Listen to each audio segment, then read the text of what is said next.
ఏం ఆలోచిస్తున్నావు పండు? పొద్దున నేను నైట్ ఇడ్లీకి రుబ్బి పెట్టిన పిండి. ఈ కిచెన్ క్లీన్ చేసేటప్పుడు తీసుకుపోయి ఫ్రిడ్జ్ లో పెట్టినా. ఇది పులువనే ఉరవలేదు, ఎట్లనో ఏమో ఎట్లా ఇడ్లీ వేరేది ఏదైనా చేసుకోవాలి. ఈ క్లీన్ చేసిన కిచెన్ క్లీన్ చేసేటప్పుడు ఉన్నాయి కదా అని తీసుకుపోయి మర్చిపోయి అందులో పెట్టినా. ఇప్పుడు చాయ్ పెడుతున్నా, చాయ్ కావాలి తర్వాత దాని గురించి ఆలోచిస్తా. చాయ్ అయితే పెడుతున్నా. ఏం చెప్తాను అట్లా ఏదో సార్ అట్లా మర్చిపోతున్నా, ఏమైందో ఏమైందో. సర్లే ఏదో ఒకటి చేయాలి.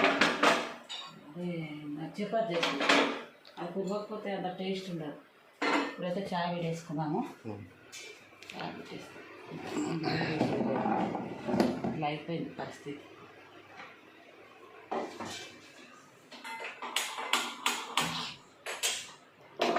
లేట్ అయిపోయింది కదా మొత్తం టైం అంతా.